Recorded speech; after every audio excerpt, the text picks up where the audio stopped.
political analyst and author Richard Heydarian, who joins us now from Manila. It's great to get you on the program, Richard. Just to start out with, this visit is coming off that meeting between President Biden and the Chinese President Xi Jinping in Bali at the G20. How do you think this will be viewed from the Chinese? Right. I mean, definitely we got kind of a fragile détente in Bali between the two superpowers. But just days later, I think we're going to have a test of that. Both President Biden and President Xi promised that they're going to try their best to responsibly manage their inevitable competition. So we're going to see an exhibit A of that as Kamala Harris, Vice President Kamala Harris, does not only visit Manila, but goes to Palawan, which is very close to the disputed land features in the South China Sea, in the Spratlys.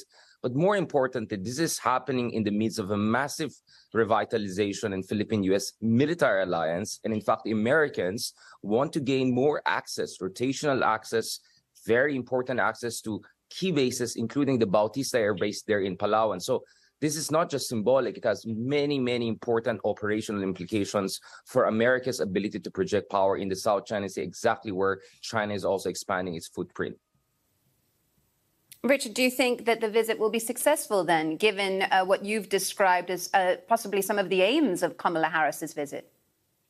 Right. I mean, definitely this marks the culmination of a charm offensive by the Biden administration towards a new Filipino president. I mean, of course, the Marcoses have their baggage, but the reality is that as far as President Marcos Jr. is concerned, he's not continuing the China-friendly, Western-bashing style of his predecessor, Rodrigo Duterte.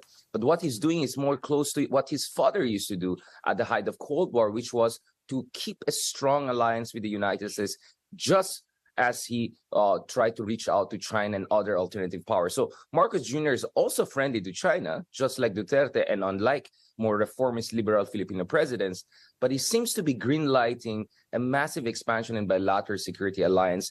So Kamala Harris is coming on the back of a meeting between the Philippine Defense Chief and American Defense Chief earlier this year, after the visit of Antony Blinken, the U.S. Secretary of State, to Manila just a few months ago. So, and I think there'll be a formalization of a White House visit by Marcos Jr. sometime next year after Kamala Harris' visit to Manila today. Yeah, Richard, something struck me by what the Chinese leader had to say a few days ago at the APEC summit, saying that the Asia-Pacific is no one's backyard. And yet, consistently, we are seeing American officials head out to Southeast Asia, aren't we? How do you think countries in this region, like the Philippines, have to balance that? Right. I think, it's a 50 shades of balancing, right, as far as Southeast Asian countries are concerned. But let's not forget the Philippines has a treaty alliance with America. And as far as the Philippines is concerned, its relevance is not only on the South China Sea question, which, by the way, the Philippines has a lot of disputes with China and other countries in the region there, but also because of Taiwan. Taiwan's southern shores are only 100 nautical miles away from a number of Philippine bases, which, by the way, could also be opened up to American troops in an event of contingency and kinetic warfare in that area. So the Philippines may want to have a robust relations, symmetrically robust relationship with all powers, as they put it in Manila, friends to all, enemy to none. But the reality is that there is an alliance with America, and the reality is that there are a lot of tensions between China and U.S., not only in the South China Sea, but also over Taiwan, and the Philippines is back right in the middle of that.